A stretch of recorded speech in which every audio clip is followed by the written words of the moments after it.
আওয়ামী লীগ সভাপতি গ্রেপ্তার। বৈষম্য বিরোধী ছাত্র আন্দোলন চলাকালে আন্দোলনকারীদের উপর হামলা ও প্রাণনাশের ঘটনায় দায়ের হওয়া মামলায় যশোর জেলা আওয়ামী লীগের সভাপতি সাইফুল ইসলাম মিলনকে গ্রেপ্তার করেছে পুলিশ। বৃহস্পতিবার দিবাগত রাতে রাজধানী গুলিস্তানের ফুলবাড়িয়া এলাকা থেকে তাকে গ্রেপ্তার করা হয়। ডিএমপির মিডিয়া অ্যান্ড পাবলিক রিলেশনস বিভাগের উপ police commissioner DC Mohammad Talebur Rahman বিষয়টি নিশ্চিত করে জানান, যশোর জেলা আওয়ামী লীগের সভাপতি সাইফুল ইসলাম মিলনকে গুলিস্তান ফুলবাড়িয়া এলাকা থেকে গ্রেপ্তার করা হয়। মিলন ছাত্র জনতার উপর হামলার ঘটনায় দায়ের হওয়া মামলার আসামি। তার বিরুদ্ধে সুনির্দিষ্ট অভিযোগ রয়েছে।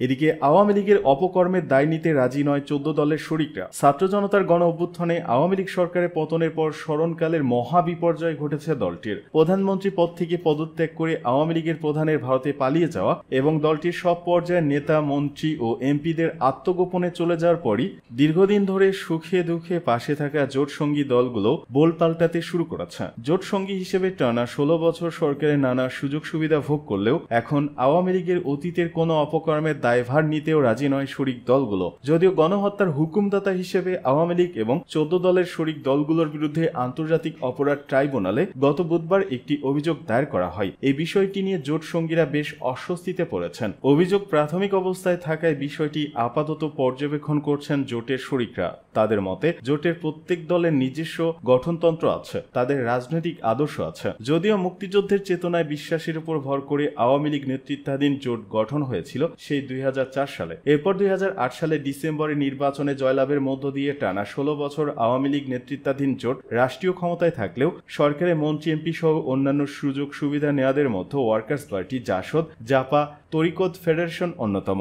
এর মধ্যে আওয়ামী লীগ ছিল জোট প্রধান। তাদের কথা মতোই সব চলত। তারাই সরকারের সুযোগ সুবিধাভোগী। এদেশে যত লুটপাট, গুম, খুন, বিরোধী দল দমন সহ অন্যান্য যেসব অপকর্ম সংঘটিত হয়েছে তা আওয়ামী লীগের নেতাকর্মীরাই করেছে। শরিক দলগুলো শুধু জাতীয় সংসদ ও স্থানীয় নির্বাচনের সময় সক্রিয় ছিল। ফলে তাদের অতীতের অপকর্মের দায়ভার শরিকরা কেন নেবে, তাদের এমন প্রশ্নও রয়েছে। এ প্রসঙ্গে আলাপ হয় জোটের অন্যতম শরিক ন্যাপের সহ সাধারণ সম্পাদক মোহাম্মদ ইসমাইল হোসেনের সাথে। তিনি নয়া দিগন্তকে বলেন, গত 5 আগস্ট সরকার পতনের পর থেকে আওয়ামী লীগের জোটের কার্যকারিতা আসলে নেই। জোট প্রধান দেশ ছেড়ে চলে গেছেন। আওয়ামী লীগের অন্য নেতারাও আত্মগোপনে রয়েছেন। কেউ কেউ এরই মধ্যে গোপনে বিদেশে পাড়ি জমিয়েছেন। তিনি বলেন, শিক্ষার্থীদের আন্দোলন শুধু নয়, অতীতের সব ধরনের গুম, খুন, হত্যার বিষয়ে আমরা সোচ্চার ছিলাম, কিন্তু শেখ হাসিনা কারো কথা শোনেননি। শিক্ষার্থীদের হত্যার ঘটনায় আওয়ামী লীগ সরকারই দায়ী। এক প্রশ্নের জবাবে মোহাম্মদ ইসমাইল হোসেন বলেন, 5 আগস্টের আগে আন্দোলন দমানোর জন্য আওয়ামী লীগ সিদ্ধান্ত নেয় জামায়াত নিষিদ্ধ করতে হবে এবং কারফিউ জারি করতে হবে। ওই সভায় ওয়ার্কার্স পার্টির সভাপতি রাশেদ খান মেনন ও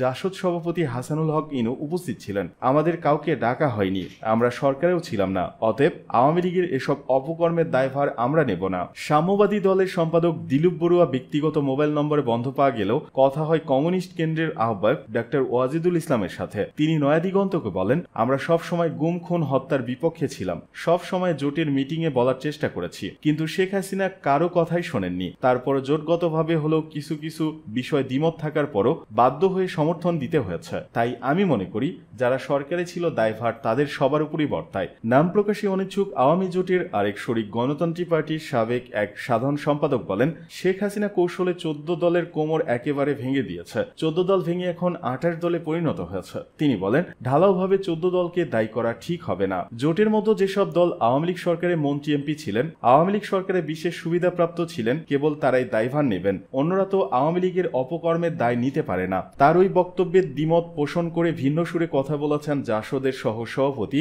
মুক্তিযোদ্ধা শহীদুল ইসলাম। তিনি স্বীকার করেন, হত্যা, খুন, গুম, লুটপাট, চাঁদাবাজি সহ সব অপকর্মে আওয়ামী জোটের শরিকদের দায়ভার অবশ্যই আছে। এড়িয়ে যাওয়ার কোনো সুযোগ নেই। তিনি নয়া দিগন্তকে বলেন, 2014 সালের 5 জানুয়ারি নির্বাচনের পরে আমরা দেশে সুশাসন প্রতিষ্ঠার দিকে নজর দিতে বলেছিলাম। ভোটের ক্ষেত্রে দেশের মানুষের আকাঙ্ক্ষার বাস্তবায়ন ঘটাতে পরামর্শ দিয়েছিলাম, কিন্তু শেখ হাসিনা কোনোটার বাস্তবায়ন করেননি, বরং আদর্শিক রাজনীতি শেখ হাসিনা নির্মূল করে দিয়েছেন। শহীদুল ইসলাম বলেন, ছোট ছোট দলগুলোর ক্ষমতার রাজনীতি থেকে বেরিয়ে আসতে পারেনি, ফলে রাজনীতিতে গুণগত পরিবর্তন হচ্ছে না। 2004 সালের 21 আগস্ট রাজধানী বঙ্গবন্ধু অ্যাভিনিউতে আওয়ামী লীগের সমাবেশে গ্রেনেড হামলার পর বিরোধী দলীয় অন্যান্য রাজনৈতিক দলগুলোকে নিয়ে 23 দফার ভিত্তিতে 14 দলীয় জোটের যাত্রা শুরু হয়। প্রথমে আওয়ামী লীগ, জাতীয় সমাজতান্ত্রিক দল জাসদ, ন্যাশনাল আওয়ামী লীগ ন্যাপ ও 11 দল মিলে 14 দলীয় জোট গঠিত হয়। তবে জোট গঠনের পরপরই 11 দল ভেঙে বাংলাদেশের কমিউনিস্ট পার্টি, সিপিবি, বাংলাদেশের সমাজতান্ত্রিক দল সহ কয়েকটি দল বেরিয়ে যায়।